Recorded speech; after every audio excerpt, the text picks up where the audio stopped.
And now we're going to present the Citizenship Award.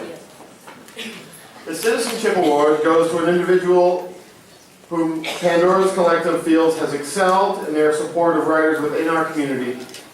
This year's recipient is Candice James and will be presented by Ariadne Sawyer. Ariadne is an author of 3 books, a speaker, and a radio host and producer. She is the president of the World Poetry Reading Series Society, co-host and co-founder of World Poetry, founder and organizer of World Poetry Canada International. Her upcoming book is Love Poems to the World. She is a winner of the $5,000 prestigious McLean Hunter Award for Programs of Excellence. Please welcome her to the stage, Ariadne.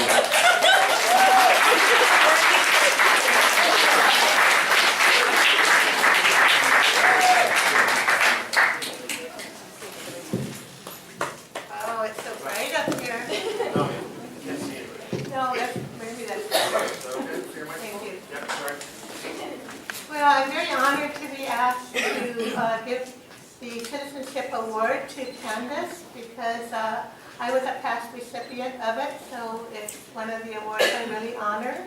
I would like to thank Pandora's Collective and also Word for their great support of poetic and writers and all sorts of literary adventures as well. And now, Candice James. She's the new Westminster Poet Laureate.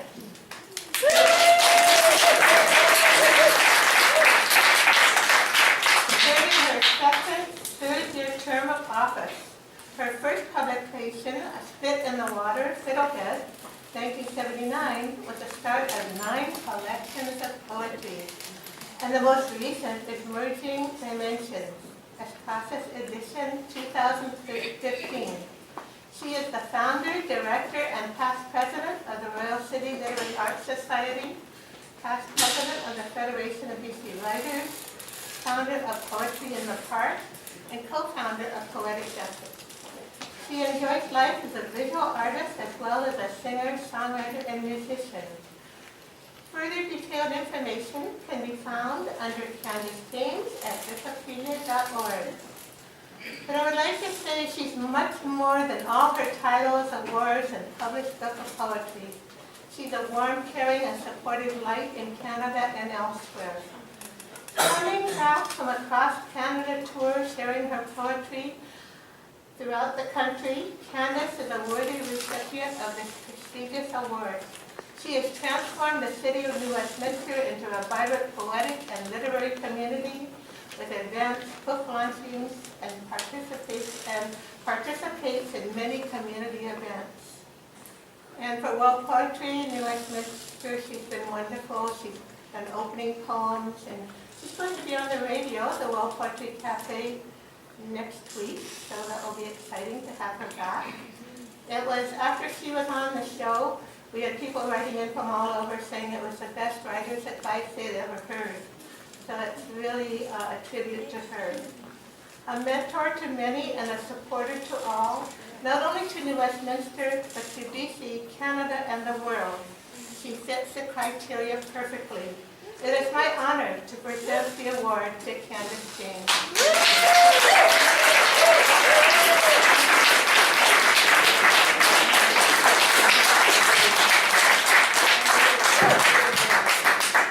Oh, thank you, Ariadne, and I guess this is the award. Beautiful, beautiful. Oh, that is just gorgeous. I really appreciate this. It's always nice to be recognized by your peers, and you know, sometimes I think I get a little more recognition than I deserve, but I do appreciate it.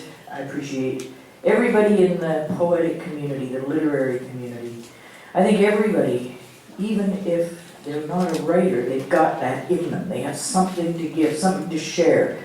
Just like we don't all like chocolate cake, some of us like white. Well, you can't, there's got to be writers that are going to appeal to different people, and I think we need to keep telling people when they say, oh, you know, I can't write, or oh, I'm not a poet. You say, you've got it in you, come on out to an open mic, just come on out. More and more people have come out to Poetic Justice and Poetry in the Park got up on stage for the first time, and sometimes I badgered them into it and say, come on up, come on up. Yeah, some more in there. And, you know, some of them, I've watched them grow. I've seen their poetry turn from decent, nice poetry into something really good, something they can really give to people, and people love it. We all have poetry in us. We all have writing in us. We all have stories, memories, tributes. We have all these things.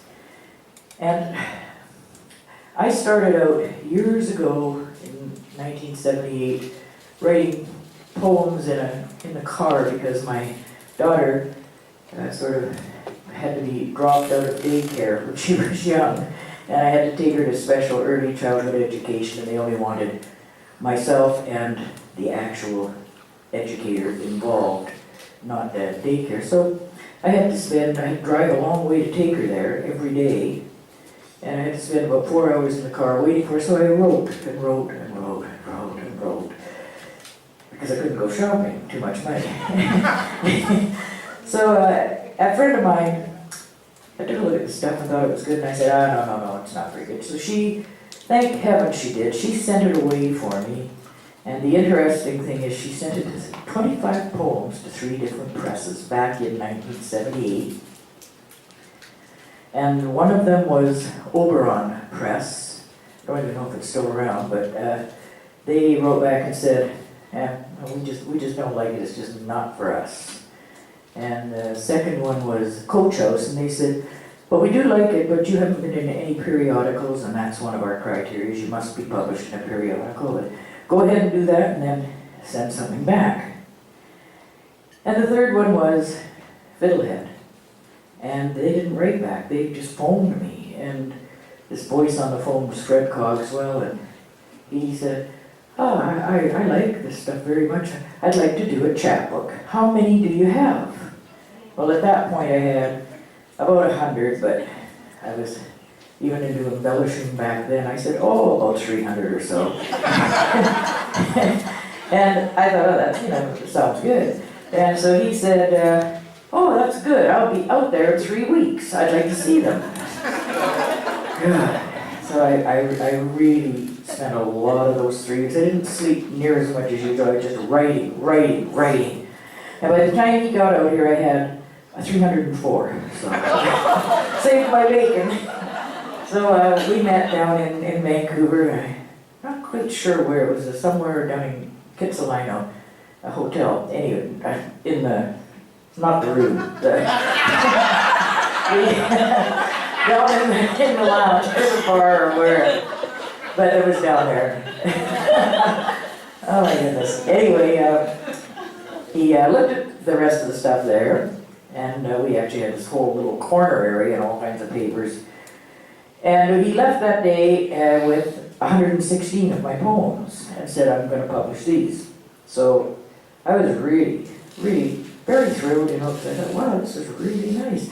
But I didn't realize at the time how very, very, very fortunate I was, because I didn't know much about the industry. I just knew I liked to write poems, and somebody sent them away, and wasn't that nice? They're going to be published. But I was really, really lucky, because Fred was an icon. He was very well known. He started Fiddlehead. He was one of the founders of League of Canadian Poets, and I didn't know any of this stuff. So he published the book, and we kept in contact, and I'd send him some, he asked me to send him poems, and I'd send him some, and he'd correct them, and some I liked his corrections, and some I didn't. And I looked back over the ones that I didn't like what he'd done. And I looked back over them about 2 years ago, and I thought, my God, he was so right. At the time I didn't see it, he really improved them, but at the time, you're there, that's your poem, and anyway. I've grown a lot since those days.